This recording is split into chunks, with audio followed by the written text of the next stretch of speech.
À l'occasion de son 90e anniversaire, BMW Motorrad annonçait la 90, une machine néo-rétro qui arrive maintenant sur nos routes. La BMW 90 n'est pas une série spéciale comme l'avait été la R1100R 75e anniversaire, mais une machine totalement nouvelle par son coup de crayon, sa conception et ses sensations. Le résultat est surprenant à plus d'un titre. Comme la R1200R, le moteur est porteur. Le cadre est par contre en 4 parties, dont 3 pour l'arrière.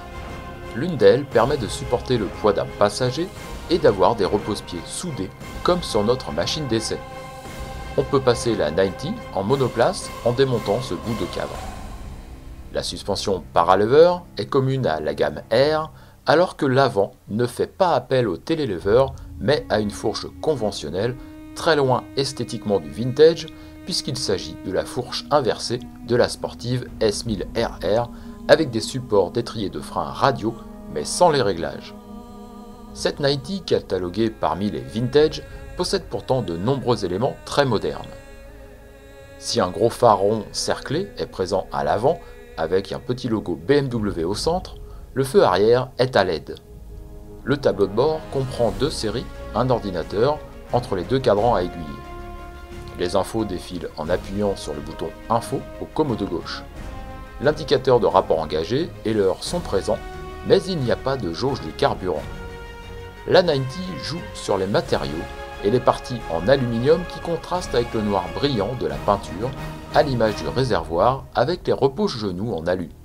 La longue selle se part d'une double surpiqûre blanche et d'une étiquette 90, un patronyme qu'on retrouve embossé sur le cache de l'entrée d'air. Les jantes à rayons sont immanquables mais n'acceptent pas de pneus sans chambre. Enfin, le double échappement superposé à Krapovic se démarque par son dessin et sa jolie finition, mais surtout par une sonorité très remarquée. La musique de la 90 rythme sans cesse le voyage. Impossible aussi de ne pas ressentir le couple de renversement qui a disparu avec les nouveaux Flat RO. L'ancien bicylindre à plat, air wheel, anime en effet la 90, exactement le même que sur la R1200R, mais la démultiplication finale est plus courte pour mieux profiter du couple.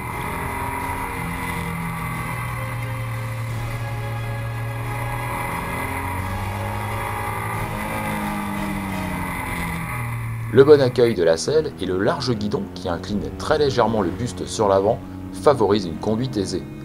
La vivacité du moteur nous emmène d'un virage à l'autre à bonne allure.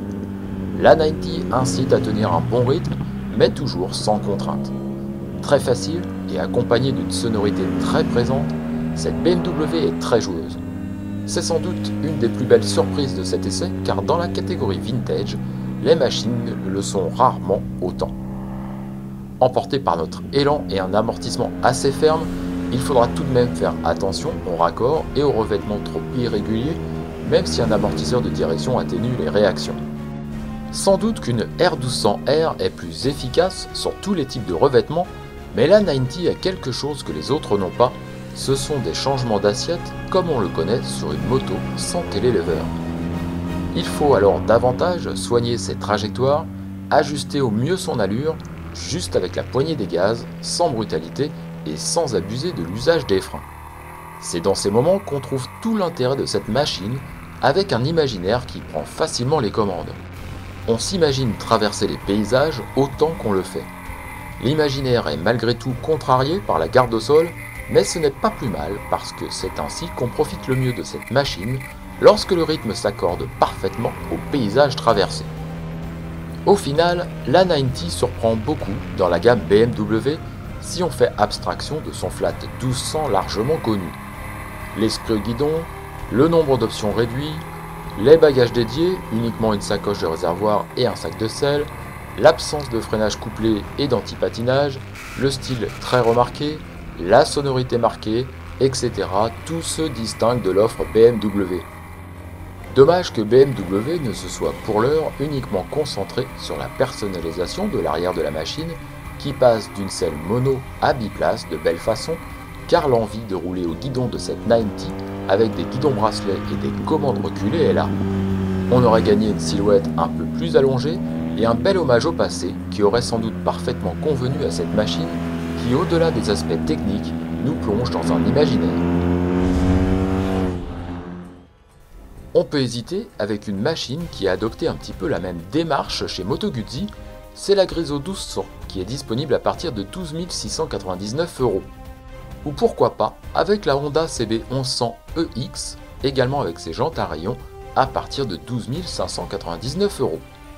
De notre côté, on aime bien le style très singulier de cette 90, l'agilité d'un bon niveau et la sonorité très profonde.